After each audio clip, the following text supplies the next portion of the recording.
bien-aimés, j'espère que vous vous portez bien ce matin. Je voudrais vous partager encore une exhortation pour vous encourager en cette journée. Il y a une formule qui fonctionne bien et cette formule, je l'ai adoptée depuis le début de ma conversion. Et cette formule, c'est « Seigneur, je vais m'occuper de tes affaires en croyant que toi, tu vas t'occuper des miennes.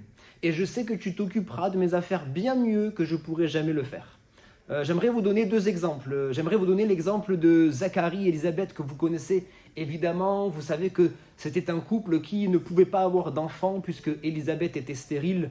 C'était quelque chose de bien compliqué. Ça l'est toujours aujourd'hui, mais ça l'était à l'époque davantage puisque c'était même perçu un peu comme une malédiction. Et Élisabeth avait du mal à vivre avec cela. Évidemment qu'elle souffrait. Évidemment que Zacharie et Élisabeth devaient prier pour cela. Mais les années passées, ils commençaient à prendre de l'âge l'un comme l'autre et l'enfant ne venait toujours pas. Ce qui m'intéresse, c'est que Zacharie et Élisabeth, malgré le fait que la bénédiction ne venait toujours pas, malgré le fait que l'exaucement à la prière ne venait toujours pas, ne se sont pas mis en retrait, n'ont pas cessé de servir Dieu. Ils ne se sont pas mis à faire du boudin, comme j'aime le dire souvent, mais ils ont continué à servir Dieu. La Bible nous dit dans Luc chapitre 1er verset 8, pendant que Zacharie s'acquittait de ses fonctions devant Dieu. Pendant qu'il s'acquittait de ses fonctions devant Dieu, pas pendant qu'il était en retrait, pas pendant qu'il était en train de lever le poing contre Dieu, mais pendant qu'il s'acquittait de ses fonctions devant Dieu, alors l'ange va venir pour lui annoncer cette merveilleuse nouvelle. Ton épouse, ta femme, Élisabeth, t'enfantera un fils et tu lui donneras le nom de Jean.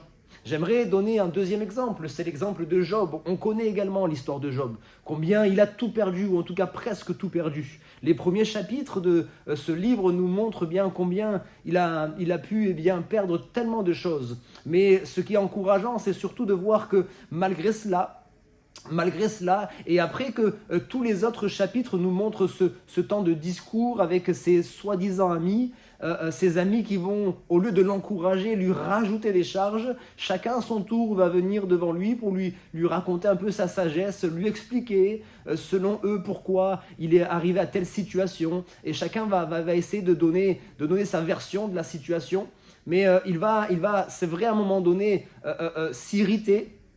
Mais à la fin de ce livre, au chapitre 42, vous verrez que la Bible dit que pendant que Job priait pour ses amis,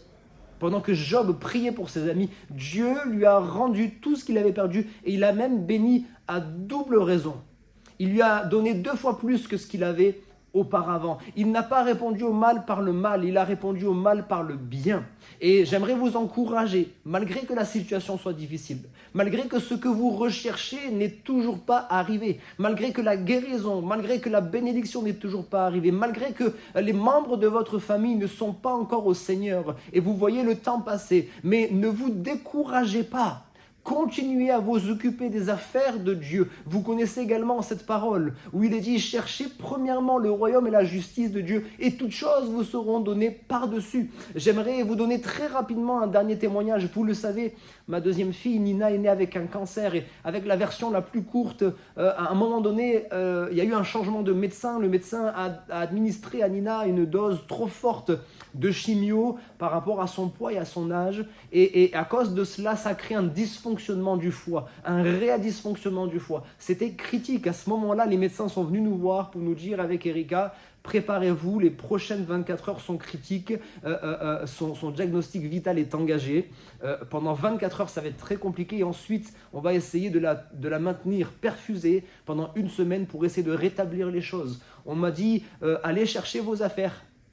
Prenez une valise et revenez à l'hôpital pour venir dormir à la maison 1 semaine. Et puis, pour faire vite, j'avais prévu depuis déjà un moment d'avoir un entretien avec 2 jeunes. J'aurais pu évidemment annuler cet entretien et il l'aurait compris, évidemment. Mais j'ai eu à cœur de dire au Seigneur, je vais m'occuper de tes affaires. Je vais m'occuper de ton royaume et pendant ce temps-là, tu vas t'occuper du mien. Qu'est-ce que j'aurais pu faire à côté de ma fille? Qu'est-ce que j'aurais pu faire? Je serais resté à côté d'elle. C'est vrai que je pouvais prier, mais je pouvais prier aussi à distance. Mais mon inquiétude n'allait pas ajouter quoi que ce soit à sa vie. Mais pendant ce temps-là, je me suis occupé de son royaume. Et je me rappelle parce que à la fin de cet entretien, lorsque je termine par la prière et que je dis Amen, le téléphone sonne. C'est Erika qui était restée pendant ce temps-là auprès de Nina. Et Erika me dit, tu peux remonter. Je lui dis, oui, je prépare la valise et j'arrive. Elle me dit, laisse la valise où elle est. C'est vraiment le chaos, mais le bon chaos dans le service. Les médecins ne savent plus quoi dire. Il y a eu un miracle. Nina n'a plus rien. Nina n'a plus rien. On peut remonter, la récupérer et redescendre à la maison avec elle.